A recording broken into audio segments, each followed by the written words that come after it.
My name is Tyler, and I started doing Uber Eats last year after I lost my part-time retail job. I'd seen their ads everywhere about how the job was so relaxing and easy money, and some of my friends were curious about the gig too. So I took one for the team to figure out if all the hype was true.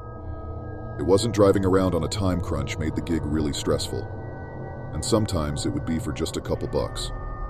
I was only a teenager, and my only bills I had to pay were my car payment and car insurance. So, making a ton of money wasn't necessary, but it did feel like I was getting ripped off for the amount of time and work. It was. I pushed aside getting a different job because I was lazy. But after this happened, I quit right away. I picked up an order from a Chinese place and was heading to the customer's address. I don't remember it being a large order or anything. I think it was just a normal small order, with a small payout on the way to their address. I got a text in the Uber Eats app. It was my customer asking where I was. Then another text came in, telling me to hurry up. I was driving, so I couldn't respond. But I was just confused, and honestly, a little annoyed. I just picked up the order. A couple minutes prior, so it wasn't like I was running late or anything. I shrugged it off and thought it was just a mistake on their part. The address wasn't far, only about 10 minutes. It was in the less well-off neighborhood in my town, though with pretty old and small houses. It's actually funny though, because the customers in smaller, cheaper houses usually tipped more than the rich people. Anyway, I pulled up next to their driveway and got out of my car, holding their bag of food.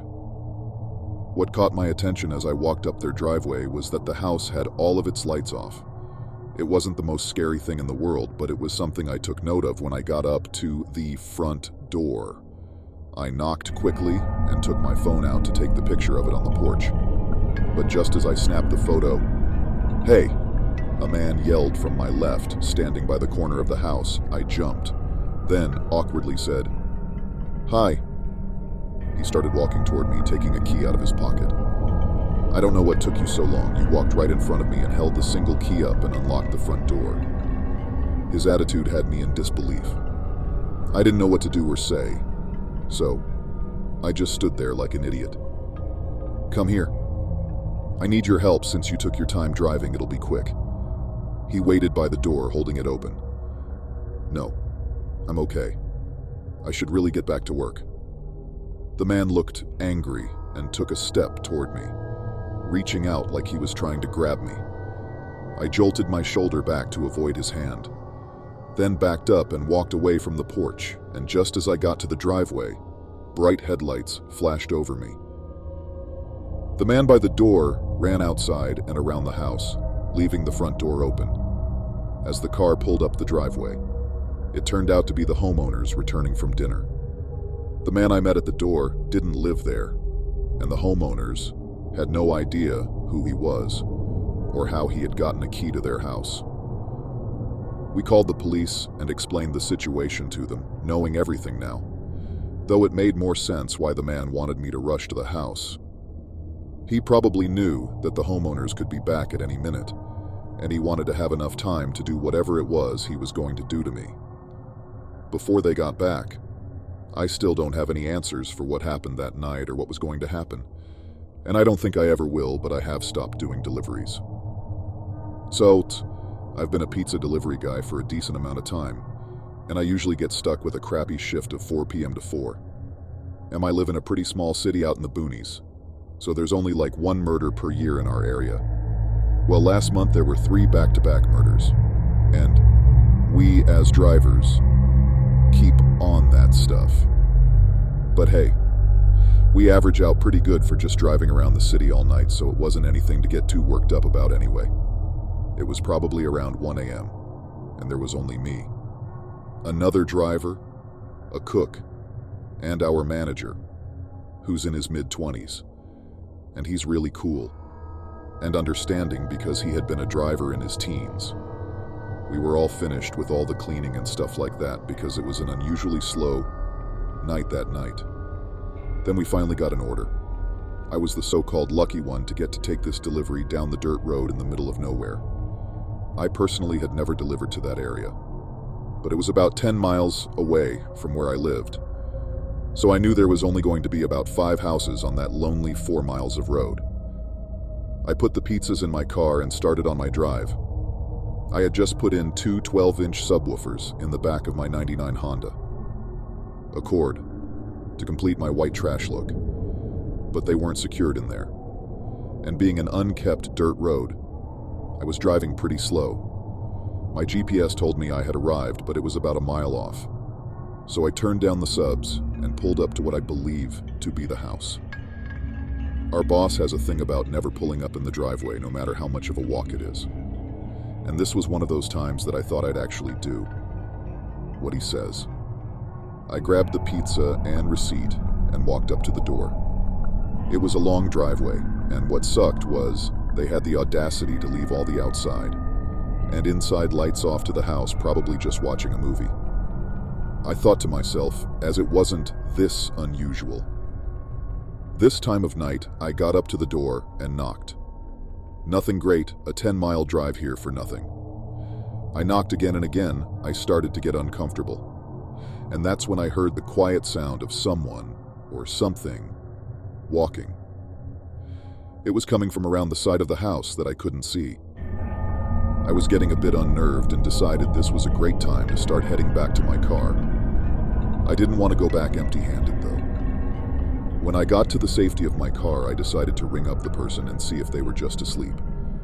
I was probably just imagining the footsteps or mistaking them for the creaking of the old house. No answer. I decided to balls up and head over to the door. One last time for one final knock, so I put my phone on flashlight mode and walked up to the door. One more knock, and nothing. This time I heard the footsteps again, and I turned my light and saw a man wearing some sort of werewolf mask. I bolted to my car with him closely on my heels, but it was obvious that he wasn't the fastest man out there, and I easily made it to the car with time to spare. I threw the pizza in the car and floored it, almost hitting the man with my car. I called the police, and it turned out that while yes, this call had been made from inside their house, the actual residents were out of town. This was only a few days ago, and they haven't found the guy. Included a picture of the house for all to see. I was parked by the red, and the yellow indicates where the guy was. I still wonder if this man was part of the murders in our quiet little town. But whoever that was, they probably weren't in it for the pizza. Being a delivery driver for several pizza places, a few years back I had a lot of experiences with weird customers or just strange things that would happen at night. But this one night takes the prize for the most disturbing and unusual situation. I had been working at the specific chain pizza shop for just under a year. I worked mid-shifts and night shifts alongside one other coworker. For the most part, it would stay busy basically up until closing at 2 a.m., so there wasn't a ton of time to mess around, especially since it was just the two of us. I'll call my coworker Tom to keep his privacy. Tom was older than me by a few years and was a quiet, hard worker. He was in charge during the night shifts and would make all the pizzas, while I would deliver them. Both of us would answer calls, though, depending on who was busy and who wasn't. Anyway, it was just past 11 p.m., and I had gotten back from a delivery when the phone rang. Seeing Tom in the middle of making a pizza, I picked up the phone. A man on the other line spoke, asking for a large sausage pizza. I put in the order and asked if he needed anything else. The man didn't answer for a moment, then he repeated himself, saying that he'd like a large sausage pizza. This time I could tell through the way he mumbled it out that he was likely drunk. I confirmed that he just wanted one pizza, and the man said yes. I sent the order through, then grabbed my next delivery and dropped it off, getting back to the shop. Tom had finished the guy's order and prepped it for delivery, so I grabbed it off the counter. Ran to my car, I noticed, as I was grabbing the order. Though Tom was giving me a weird look, as if he wanted to say something to me, but he decided not to. Again, though, Tom was pretty quiet and soft-spoken, so it wasn't very odd. The address was a good 15 minutes away, but there was no traffic at this time, so I got there pretty early. The house was normal, but had a lot of land on either side, with the neighbors' homes barely visible through the trees. I got out and went around to the passenger door to pick up the pizza. Then I headed up to the porch and knocked on the door. A few seconds later, a man came and opened the door wide open. This wasn't all that strange, but I always found it odd when people would open their door that wide, as it was just unnecessary. But his face, when he saw me, seemed very confused and surprised, as if he hadn't expected to see me, figuring he was just drunk and out of it. I handed him the box and told him his total, to which he slowly and awkwardly handed me cash, not saying anything. He held the box of pizza while standing in front of me and looked at it with a strange intensity. Then he moved his eyes up towards me, but not at me. He was looking over my shoulder, like he saw something, but was just staring at it with that same intensity before shaking his head slowly like he was saying no, getting really uncomfortable watching this man. I couldn't help but look back. I turned my head over my right shoulder and looked toward the driveway. Few feet from my car was a hooded man running back towards the trees. My heart jumped, and I felt my body go into a sort of shock, trying to figure out what to do. I turned back around to face the man at the door, but he immediately stepped back and slammed the door shut. It all happened so fast in just a matter of seconds, and gave me no time to react with the door closed in front of me. I turned to face the hooded man again, but he was lost in the dark tree line. I stumbled off the porch and ran to my car, backing out of the driveway as soon as possible, and driving back to work. I calmed myself during the drive, but still couldn't understand what happened. When I got back, I told Tom about the encounter, who seemed to have very little reaction, and rather just told me to deliver the next order when I was ready.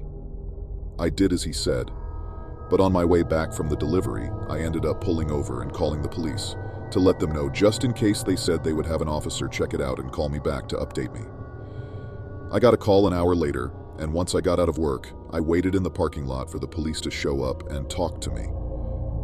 When the officer came up to my car, he mentioned that he talked to the man at the residence who matched the description I gave him, and the guy told the officer that he was just waiting for his buddy Tom to show up, since he knew he worked at the pizza shop. When asked about the hooded man, he gave no details, saying he didn't know anything about that, and he didn't see anyone with that information. I was even more horrified and confused. I thought maybe they called thinking Tom was a delivery driver and were setting him up so that they could jump him. That would explain the hooded man by my car and the surprise of the guy at the door. I also think back to that look Tom gave me, thinking maybe he was going to warn me of something. I talked to Tom on multiple occasions about it though, but he gave me quick, useless answers, saying the guy was just an old friend, and that he didn't know anything about anything. I moved on to another pizza shop very soon after that incident, but now that the horror of the situation is in the past, and I know it likely wasn't a target on me specifically, I enjoyed trying to figure out the mystery. I still don't know for sure what the situation was, but it was by far the strangest and creepiest I've ever had.